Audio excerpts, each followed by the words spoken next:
Então, pessoal, bom dia. Vamos começar com mais uma aula de urgência e emergência, tá? E hoje o assunto que a gente vai abordar é justamente traumas, tá? A gente viu na aula passada a introdução à urgência e emergência, né? Todo o conteúdo realmente básico e base para a gente poder entrar realmente na emergência, tá? Então, traumas é o assunto de hoje e eu espero que realmente a gente possa tirar um grande proveito disso, certo? Então, nós compreendemos como trauma, acho que tá dando para ver muito bem não, mas é uma lesão, né, que é caracterizada por alterações fisiológicas, estruturais, que são provocadas por fatores internos, fatores externos, tá? Toda essa questão realmente de trauma, seja mecânica, elétrica, química, tá certo? E por irradiação.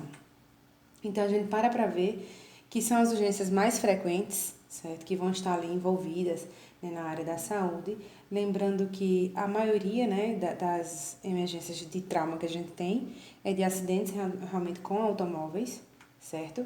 E a gente para perceber que dos 100% que nós analisamos, né, 25% são de acidentes realmente automobilísticos, 17% de outras causas, 16% de autoinfligida, né? 10% de interpessoal, 9% afogamento, 6% guerra, 6% quedas, 6% envenenamento e 5% incêndios, certo? Então, a gente para ver que, de acordo com a Organização Mundial de Saúde, né, a OMS, os traumas ele ocupam realmente o quarto lugar entre as causas de morte, sendo no Brasil a segunda causa de morte realmente. Então, quando a gente fala também sobre paciente politraumatizado, né, um politraumatismo, então são aqueles pacientes que eles apresentam mais de um trauma, certo? Mais de uma lesão. Então, a abordagem para esse paciente politraumatizado, ela tem que ser muito precisa. Desde o momento que a gente chega, a avaliação de cena, a avaliação do próprio paciente, né? Quando a gente faz a avaliação primária, consequente a isso a gente faz a avaliação secundária, ela tem que ser muito precisa para a gente analisar e ver quais são os traumas e tentar, da maior e melhor forma possível, evitar mais danos, segundos danos ou danos posteriores. Então, um paciente politraumatizado é um paciente que merece uma atenção redobrada ou triplicada da gente. A gente tem que ter bastante atenção para ele porque não devemos agravar, né, os traumas já existentes nem provocar traumas secundários. E politraumatizados, eles têm realmente uma condição mais agravante. Então, é necessária uma capacidade de liderança, né, de julgamento de situação para poder realmente conduzir esse paciente. Então, a gente para perceber que tem que paciente politraumatizado vai consistir de duas fases. A fase pré-hospitalar, que é como a gente falou naquela outra aula. A gente primeiro vai ter aquela central de atendimento, então aquela central de atendimento vai receber, né, o chamado, vai receber realmente os comandos, por exemplo, paciente, tantos anos, vítima, tantos anos, assim, encontra-se em tal lugar, colisão moto com moto, colisão moto com carro, por exemplo, tá? Então, primeiro tem aquela fase pré-hospitalar, que é onde vai entrar em contato com a central de atendimento, vai passar os dados da ocorrência, vai passar os dados realmente do acidente, do trauma em si, e em seguida a equipe se direciona, né, ao local, que é a fase pré-hospitalar, que é onde vai consistir o quê? Atender a vítima, né, ver a avaliação de cena, depois da avaliação de cena, vai poder realmente chegar em contato com a vítima, fazer controle de cervical, avaliação realmente seguindo o AVPU, ou então o XABCDE, que vocês vão aprender também daqui a pouco nessa mesma aula.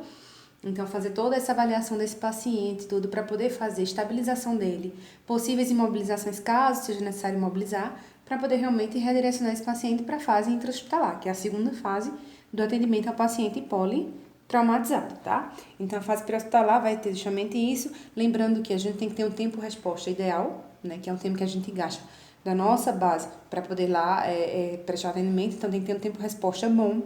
Lembrando que diminuir o máximo possível de tempo que a gente vai passar realmente no local do acidente. Lembrando também que a nossa avaliação ela tem que ser muito precisa, tá bom? Então, estabilizar ao máximo esse paciente para poder fazer a remoção dele. Passando da fase pré-hospitalar, nós vamos para a fase hospitalar, que é quando a gente dá a entrada já na sala de emergência. Então, a gente vai entrar lá com uma vítima de politraumatismo, né, de trauma, vai estar estabilizado, vai estar imobilizado. A gente dá a entrada, a gente comunica os sinais vitais que foram aferidos no momento de reconhecimento de vítima, né? Os sinais vitais, quais são as possíveis lesões ou as lesões já específicas que muitas vezes na avaliação secundária a gente já vê, né? Então, comunica isso para a equipe e vai ser onde vai começar realmente a equipe intra-hospitalar vai começar a trabalhar.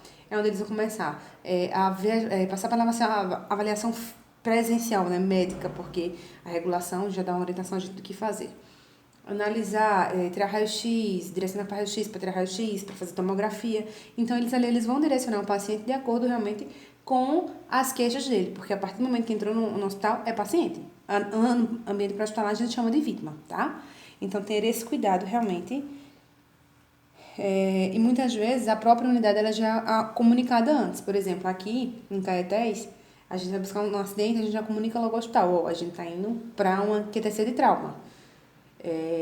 Então, prepara aí a equipe que daqui a pouco chega um trauma por aí. E muitas vezes a gente não sabe nem qual é a situação real, né?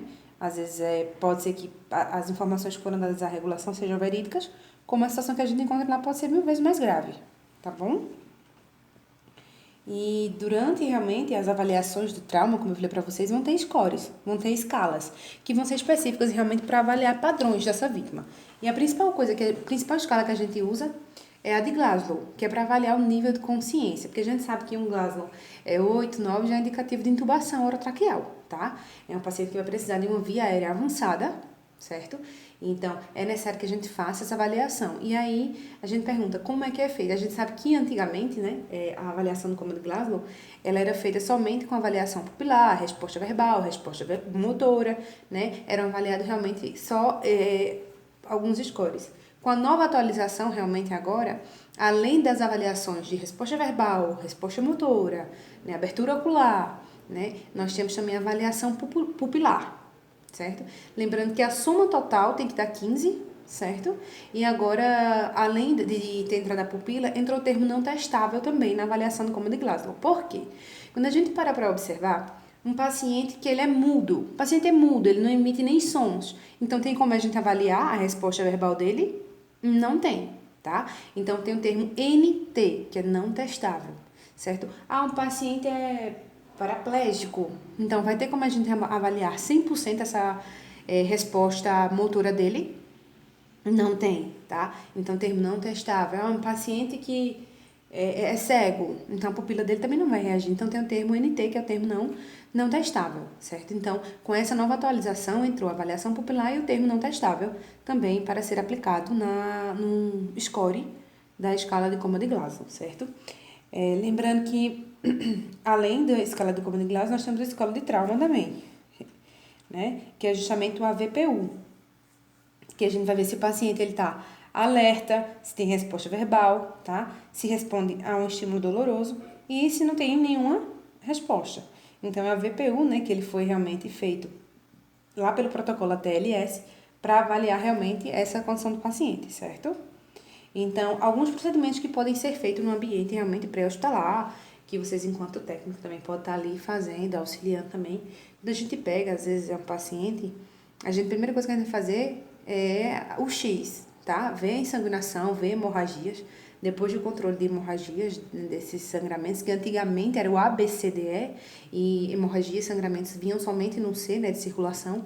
Hoje em dia não, é XABCDE. Primeiro o controle de hemorragias, de circulação, para depois vir a abertura de via aérea. E um dos mecanismos mais utilizados para abrir a via aérea é justamente a cânula de Guedel, certo? Lembrando que a cânula de Guedel no adulto, ela vai ser introduzida voltada para cima. Depois de introduzir, que a gente vai e faz a rotação. Diferente do bebê, tá? No bebê a gente vai realmente precisar daqueles abaixadores de língua para poder já colocar ela na posição certa, porque eles não têm ainda a formação completa do palato, tá? Então, a cânula de Guedel é utilizada realmente para esse manejo de vias aéreas, né? Porque a gente sabe que um paciente, quando ele chega ao ponto de ficar inconsciente, a musculatura dele tende a ficar relaxada, consequentemente a língua dele pode voltar, que é aquela história antiga, todo mundo fala, ele desmaiou, segura a língua, vocês já viram isso, gente, não segurem a língua, porque o paciente pode morder e realmente lesionar vocês. Por isso que é importante a utilização da cânula de Guedel, tá? Tem essa finalidade realmente de ter esse manejo de via aérea, de conseguir realmente evitar que a base da língua, né, através da depressão do sensório, realmente possa voltar. Então, ela impede, né, e permite uma melhor oxigenação, porque se ela impede que essa musculatura ela relaxa ao ponto de voltar, ela impede que isso aconteça, então a via aérea ela vai permanecer o quê? Aberta, vai ter uma via aérea realmente prévia aberta, tá? Então, como eu falei para vocês, a questão da introdução, tá? Ela vai ser colocada voltada para cima para depois realmente fazer essa rotação.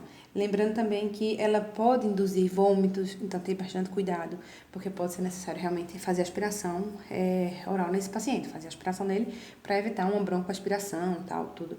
Porque ela vai induzir vômitos, ela induz náuseas e pode também induzir vômitos, certo? Então é importante que a gente tenha esse cuidado com ela. Pode utilizar também abaixador de língua para auxiliar, né, caso seja necessário, mas no adulto realmente a gente tem uma facilidade maior do que o bebê. Outra coisa utilizada também é a cânula nasofaríngea. O próprio nome já diz, nasofaríngea, então vai ser da nasal faringe, nasofaríngea, ela é introduzida. É muito difícil, assim, a gente encontrar uma disposição grande dessas cânulas, tá? Tem serviços que tem, mas tem serviços que a gente também não vai encontrar.